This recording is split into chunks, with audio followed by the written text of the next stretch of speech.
비가 쏟아지던 밤 여울의 집을 몰래 훔쳐보고 가는 남자. 그리고 그 남자를 발견하고 너무 놀란 이찬이는 말까지 못하게 되는데요. 과연 그 남자는 이찬이에게 어떤 충격을 줬던 것일까요? 아빠의 모습을 보게 된 것인지 아니면 이야기를 하면 가만두지 않겠다 협박을 한 알렉스이기라도 한 걸까요? 심한 천둥 번개와 비바람, 그리고 창문을 부숴버리는 돌멩이까지. 여울의 집문을 두드리다 답이 없자 열고 들어온 데니오는 범인을 찾기 위해 주변을 살펴보던 중 애순을 발견합니다. 여울의 곁을 맴도는 남자. 과연 알렉스일까요? 아니면 지용일까요? 다음날 아침 이찬이를 깨우는 여울은 이찬이가 조금 이상해졌다는 걸 알게 됩니다. 말 한마디도 할 수 없게 되어버린 이찬이. 충격이 너무 컸던 걸까요? 모든 것이 자신의 탓 같은 여울. 남편의 죽음부터 힘든 와중에 자신이 용의자가 되어버린 것, 그리고 도진설의 죽음까지. 비상강이라면 견뎌내기 힘든 고통뿐인 것 같네요. 또다시 이런 일이 발생하지 않도록 집 곳곳에 CCTV를 설치하는 여울. 그날 밤 또다시 여울의 집에서는 경보가 울리기 시작합니다. 새로운 침입자가 있음을 알리는 경보.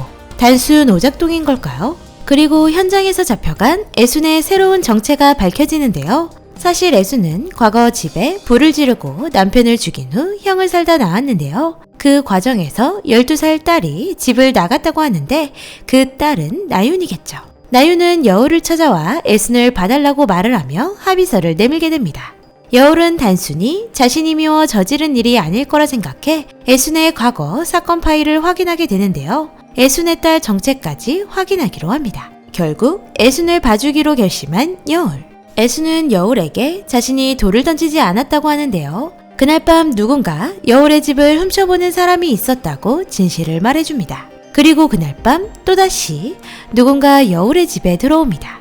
다음날 지용의 핸드폰이 사라졌는데요. 지난밤 집으로 들어온 사람인 것 같은데 시선을 돌리던 여울은 자신이 올려놓은 사진의 위치가 변화되었다는 걸 알게 됩니다. 결국 CCTV를 돌려보는 여울. 제대로 찍히게 되었을까요? 누군가 지나가는 모습을 본 여울. 그리고 여울의 그런 모습까지 모두 CCTV로 보고 있는 누군가. 집에 들어온 인물과 같은 사람이겠죠? 하지만 집을 방문한 사람이 없다는 것이 반전인데요. 또한 데니오의 핸드폰 위치 추적에도 집안이라고 나오게 됩니다. 벽 안쪽에서 울리는 핸드폰. 누군가 벽 속에 숨어있는 듯 보이는데요. 그동안 집벽 비밀 공간에 숨어 여울과 이찬이를 지켜보았던 지용. 사건이 있던 그날 밤 이찬이가 본 사람 역시 지용이 맞았습니다. 비상강의 내피셜대로 지용은 살아있었는데요. 여울의 집에서 여울을 지금껏 CCTV로 훔쳐보던 사람이 있다는 것을 알게 된 데니오와 여울. 기생충 마냥 홀로 숨어 살던 지용의 계획은 과연 무엇일까요? 한편 남지선은 알렉스를 섭외하려고 하는데요. 호락호락하지 않은 알렉스. 곧 있으면 새로운 이사장이 온다고 말하는 알렉스는 남지선의 투자금 정도는 해결될 것이라 말을 합니다. 새로운 이사장을 앉히고 재단 측 일도 마무리하고 투자금들도 정리할 생각이었는데요. 하지만 여울은 알렉스의 말을 따르지 않고 지용의 사망신고를 하지 않겠다는 뜻을 전달합니다. 뒤에서 꿍꿍이가 있던 알렉스는 결국 계획이 엉망이 된 것 같은데요. 과연 알렉스는 또다시 어떤 계획으로 여울을 자신의 뜻대로 움직이게 할까요? 그리고 이사장의 정체가 아직 밝혀지지 않았는데요. 아마도 그 이사장은 우리가 생각지 못한 인물일 가능성이 보이네요. 드디어 지용이 살아있음을 알게 되며 이번 주 하이클래스가 끝이 났습니다. 다음 주 국제학교에서는 이사장으로 나윤이 등장을 하게 되는데요. 지용이 나윤에게 남겨준 것이라고 하는데 나윤은 지용이 죽지 않고 살아있던 사실을 알고 있었던 것일까요? 그리고 지용은 여울을 공격하는 모양인데요. 자신의 계획대로 자신을 사망신고하지 않았기 때문일까요?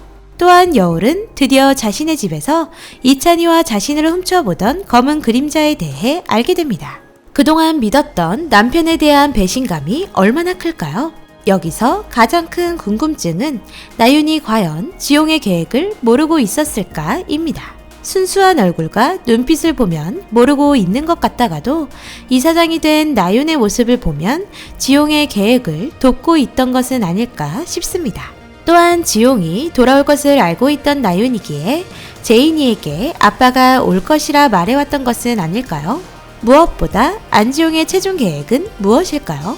그동안 비상강이 수도 없이 말했던 지용의 투자 사기 사건은 오히려 지용이 당하게 되어 그것을 해결하기 위해 죽은 척 한 것일까요? 3천억을 홀로 공중분해시켜 꿀꺽 하려던 걸까요? 그렇다면 알렉스는 지용의 사람은 맞는 걸까요? 자신이 손해보는 것을 못 참는 알렉스는 단순 누군가의 사람이 될 수 없는 사람인데요. 그래서 지용의 편이라기보단 그냥 자신의 이득을 위해 움직인 사람 같습니다. 빠르게 전개가 되다 보니 흥미는 있는데 자꾸만 되돌이표 되는 듯한 느낌인데요. 이제 지용의 정체가 서서히 밝혀지면서 여울이 최종 보스로 거듭나길 바라봅니다. 비상강의 내피셜은 작가님의 의도와 매우 다를 수 있으니 재미로만 즐겨주시길 바랍니다. 오늘도 재밌게 보셨다면 좋아요, 구독 부탁드립니다.